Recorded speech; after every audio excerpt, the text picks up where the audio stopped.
की इस दैनिक पत्रकार वार्ता के सभागार में आप लोगों का स्वागत है। आज हम अभिभूत हैं कि हमारे साथ ऐसी शख्सियत है जो राहुल गांधी जी की सामाजिक न्याय की क्रांति का जो सूत्रपात किया उसके अग्रणी ध्वजवाहक और देश में सत्य और शुचिता की राजनीति के प्रतीक राजस्थान के उप मुख्यमंत्री पूर्व केंद्रीय मंत्री सचिन पायलट जी और सदन से सड़क तक जिनकी मुखर आवाज अहंकारी सत्ता को हिला देती है, ऐसे आरजेडी के सांसद मनोज झा साहब हमारे साथ हैं। हमारे साथ सौभाग्य का विषय है कि ओडिशा कांग्रेस के प्रदेश अध्यक्ष भक्त चरण दास जी, जो पहले बिहार के आपके प्रभारी भी रहे हैं, वे हमारे साथ हैं और बिहार के इंचार्ज अजय कुमार लल्लू जी भी, उड़ीसा इंचार्ज, माफ कीजिएगा, उड़ीसा के इंचार्ज जो प्रदेश अध्यक्ष उत्तर प्रदेश के रहे हैं अजय कुमार लल्लू जी, वे भी हमारे साथ हैं और कम्युनिकेशन डिपार्टमेंट बिहार के प्रमुख राजेश राठौर जी। मैं बगैर समय गवाए सचिन पायलट जी से अनुरोध करता हूं कि वे पत्रकार वार्ता को संबोधित। बहुत बहुत धन्यवाद दुबे जी, हमारे बड़े भाई झा साहब, तमाम साथियों, भक्त चरण दास जी। इस यात्रा को राहुल गांधी जी ने, तेजस्वी जी ने जो निकाला है, किन कारणों से निकाली आप सब जानते हैं। तो मुझे खुशी है कि आज समूचे देश में, बिहार सहित अनेक पूरे देश के कोने कोने में ये सवाल उठ रहे हैं, गूंज रहे हैं कि इस देश में जो संवैधानिक संस्था निष्पक्ष, स्वच्छ और पारदर्शी चुनाव कराने के लिए जिम्मेदार है, जिस लोकतंत्र की पूरी आस्था उस संस्था से बंधी हुई है, जब वो संस्था संदेह के घेरे में आती है और ऐसे कुछ सवाल जिनको राहुल जी ने पूछा, प्रमाण देकर पूछा, देश दुनिया के सामने बताया, कर्नाटक का हवाला देते हुए, जब कोई जवाब सामने से नहीं आया, जब कोई ट्रांसपेरेंसी, अकाउंटेबिलिटी की परवाह किए बिना पलटवार जब निर्वाचन आयोग करता है, तब लाखों वोटों की चोरी पकड़ी जाती है, वोटर लिस्ट में गड़बड़ी पकड़ी जाती है, तब जनता के अंदर जमहूरियत में विश्वास बनाए रखने के लिए, सवाल पूछने के लिए और जवाब मांगने के लिए इस यात्रा को निकाला गया है। और इस भीषण गर्मी में जो अपार जनसमूह इस यात्रा के समर्थन में स्वतः हजारों लाखों लोग, खासकर नौजवान, सड़कों पे आके इस यात्रा का समर्थन कर रहे हैं, वो इस बात का जीता जागता उदाहरण है कि इस देश की जनता वोट चोरी को बर्दाश्त नहीं करेगी।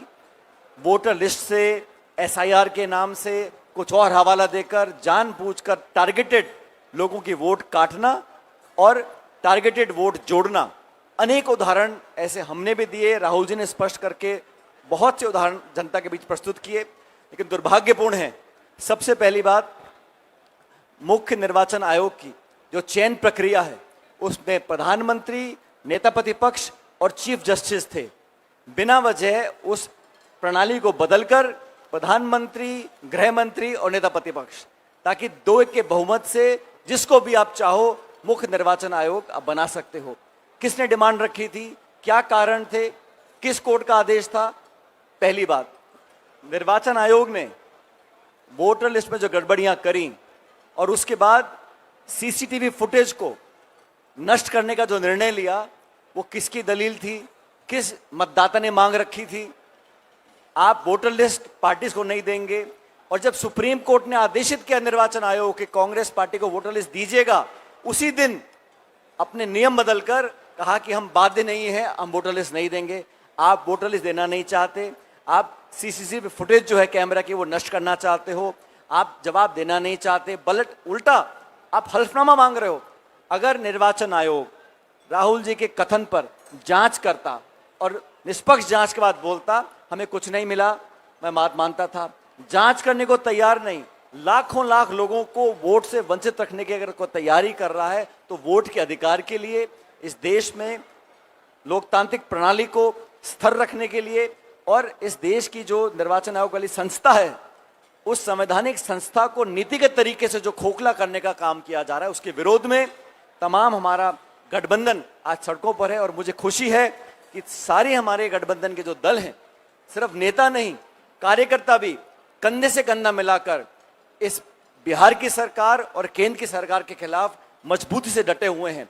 बदलाव की लहर पूरे बिहार के अंदर है और बिहार में जो शासन चल रहा है, हम सब ने देखा है, लूटपाट, फरोती, तमाम सीएजी की रिपोर्ट आ गई, हजारों करोड़ का उसमें गबन दिखाया गया है, पेपर लीक हो रहे हैं, नौकरी मिल नहीं रही, उद्योग ठप पड़े हैं, किसान हाहाकार मचा रहा है, शिक्षित नौजवान बेरोजगार घूम रहे हैं। इस व्यवस्था को पलटने के लिए इस यात्रा को निकाला गया है। और जब बिहार के चुनाव आएंगे तो बिहार वो जमीन है जहां राजनीति खेत खलियान में, गली मोहल्ले में, छोटे बड़े शहर गांव में हर लोग जानते समझते हैं। और यहां कोई कितनी कोशिश कर ले इस चुनाव का मुंह मोड़ने के लिए, धर्म के नाम पर, जाति के नाम पर, लेकिन विकास, रोजगार, निवेश और सुशासन के नाम पर यहां पर बदलाव होगा। और ये मेरा संपूर्ण विश्वास है कि आगामी विधानसभा चुनाव के अंदर हमारा गठबंधन स्पष्ट बहुमत लेकर एक परिवर्तन लेकर आएगा साथियों। और परिवर्तन सिर्फ सत्ता का नहीं, व्यवस्था का परिवर्तन है। बेरोजगारों को नौकरी मिले, वंचित लोग हैं, दलित हैं, पिछड़े हैं, आदिवासी हैं, गरीब हैं, किसान हैं, उनको अधिकार मिले। आज जो सिर्फ भाषण देकर लोगों को भ्रमित किया जा रहा है, उस परंपरा को रोकना होगा। अमेरिका ने जो टैरिफ लगाए हैं उसका कोई जवाब भारत सरकार के पास नहीं है। सही तो ये होता, जब पता था इस प्रकार की परिस्थिति पैदा होगी, एक पैकेज तैयार करते। चंद उद्योगपतियों के लिए तो आप लाखों करोड़ के पैकेज देने को तैयार हैं, लेकिन जो लघु उद्योग है, जहाँ लाखों करोड़ों लोग काम करते हैं, हाथ से काम करते हैं, हमारे पिछड़े लोग हैं, कारीगर लोग हैं, एक्सपोर्ट का काम करते हैं, उनके लिए कोई राहत पैकेज नहीं है। ये सरकार ने सिर्फ अब लगभग 11 साल हो गए, इन 11 सालों में सत्ता हथियाने का काम किया है, वोट चोरी का काम कर रहे हैं, पूरा देश जान चुका है।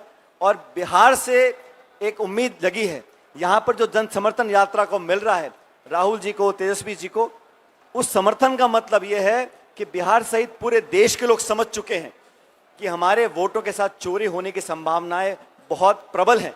उसको रोकने के लिए समूचा मुल्क, सारे जनमानस, हम सब इकट्ठा होकर संघर्ष करेंगे। और आने वाले समय में अभी बहुत से भाषण होंगे, बहुत एनडीए के नेता आकर यहाँ बातें बोलेंगे, लेकिन कोई अपने बिहार के श्वेत पत्र जारी करने को तैयार नहीं है कि कितना हमने निवेश किया। मुझे याद है प्रधानमंत्री जी भाषण दे गए थे, इतने हजार करोड़, उतने हजार करोड़, इतने लाख करोड़, कहाँ है वो पैसा, कहाँ है वो पैकेज, कहाँ है वो उद्योग, कहाँ है वो नौकरियां? ये सारा सवाल जो है जनता पूछ रही है।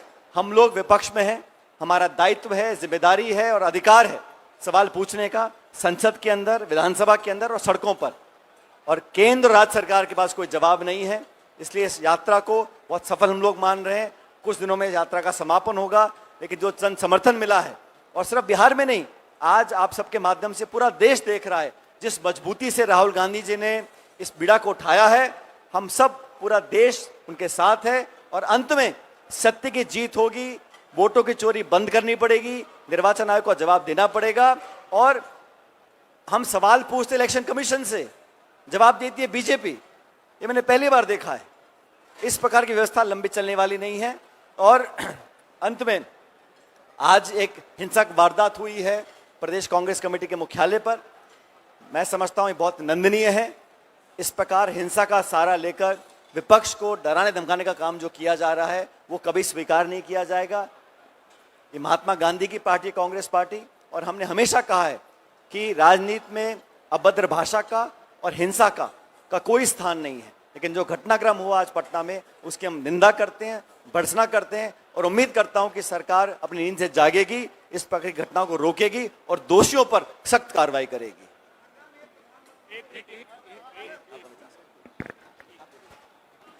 शुक्रिया। सवाल लेंगे। ईश्वर की कृपा है कि यहाँ वो दल बैठे हुए हैं जो मोनोलॉग नहीं करते हैं, एकालाप नहीं करते हैं, हम वार्तालाप करते हैं। तो ऐसा नहीं है कि हम बोल के निकल जाएंगे, हम आपके सवाल लेंगे, चाहे वो जोशी जी के ही सवाल क्यों ना हो।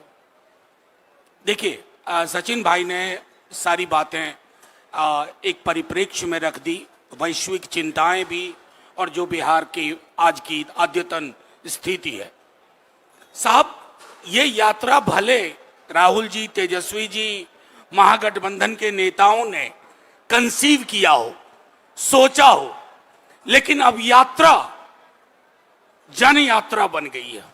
ये उनके हाथ में नहीं है। अब राहुल जी, तेजस्वी जी भी चाहें कि इस लहर को यहीं रोक दो, तो ये लहर ठहर नहीं सकती। ये लहर सिर्फ हमारे वोटर तक नहीं पहुंची है, ये लहर बिहार वासियों तक पहुंची है। क्योंकि 13वां दिन है आज। 13 दिन में पूरे देश में मीडिया पर गैग ऑर्डर के बावजूद वो चोर गद्दी छोड़, वो चोर गद्दी छोड़, ये बच्चा बच्चा बोल रहा है। बच्चा बच्चा जिसकी वोटिंग की उम्र नहीं है, वो भी कह रहा है वोट चोर गद्दी छोड़। यानी कि इस नारे का अगर ट्रैक्शन है, इसके लिए आकर्षण है, तो क्या वजह होती है?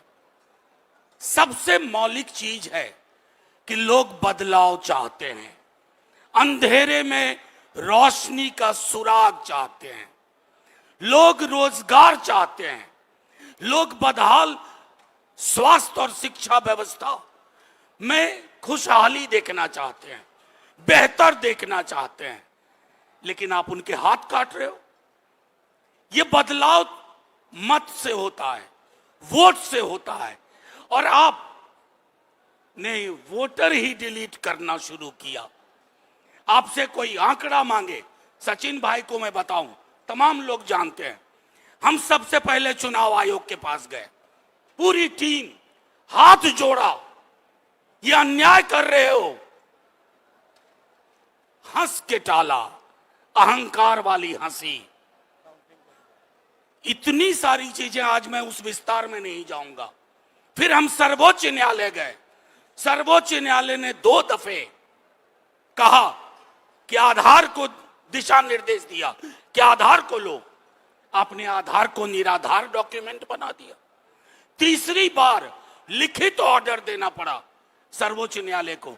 क्या आपको समझ नहीं थी पहले कि आधार एकमात्र दस्तावेज है बिहार में जिसका सैचुरेशन 86% है, मैट्रिकुलेशन का 18% है, आवासीय प्रमाण पत्र का 21% है, और आपके 11 दस्तावेज में वो शामिल थे, आधार नहीं था।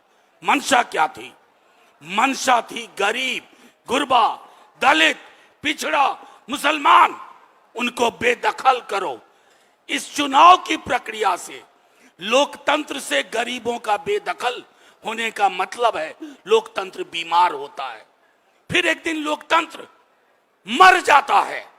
ये मरने की कोशिश कर रहे थे, लेकिन इस यात्रा ने ना सिर्फ वोटर अधिकार के माध्यम से एक बिगुल लोगों ने फूंक दिया है।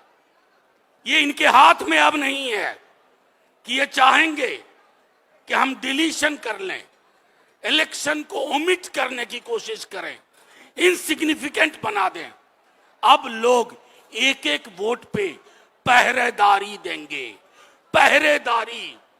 संभवतः पूरे महागठबंधन को बूथ एजेंट की भी जरूरत नहीं पड़ेगी, लोग बूथ एजेंट होंगे। हमें लोगों का वो जो अपार, किसी पार्टी की वजह से यात्रा नहीं होती है। यात्रा तब तक बलवती नहीं होती है, सार्थक नहीं होती है, जब तक उस यात्रा के पीछे लोग न जुड़ जाएं। 13वां दिन है और मैं बता रहा हूं, जहां जहां से ये यात्रा गुजर रही है उसके 100 किलोमीटर दाएं, 100 किलोमीटर बाएं उस यात्रा की गूंज सीधे तौर पे जा रही है। आप सभी मीडिया के साथियों का प्रश्न भी हम लेंगे, लेकिन उससे पहले मैं एक बात कहूं। हमारे तमाम नेताओं ने एक तथाकथित वीडियो चलाया गया और कहा गया कि राहुल जी, तेजस्वी जी का मंच था। अरे साहब, झूठ की भी एक सीमा होती है, फरेब की सीमा होती है। हम तो आपसे भाषा के स्तर पर भी लड़ रहे हैं। हम तो चाहते हैं कि आपकी भाषा शालीन रहे। हम तो उसकी निंदा किए, जो भी व्यक्ति है कार्रवाई करो, लेकिन हेडलाइन मैनेजमेंट मत करो। और ये कौन लोग कर रहे हैं जिन्होंने गौरी लंकेश की हत्या के बाद मां बहन की गालियां दी और उसको फॉलो कौन करते हैं? हमारे महामानव प्रधानमंत्री देश के। आप देख लीजिए कई हिस्ट्री शीटर जिनका पूरा करिकुलम वाइट है, नफरत, घृणा, फरेब, हिंसा से भरा हुआ है, उसको फॉलो करते हैं होम मिनिस्टर और प्राइम मिनिस्टर। हम आपके साथ हैं, सुचिता हो, शालीनता हो, लेकिन ये क्या बात हुई?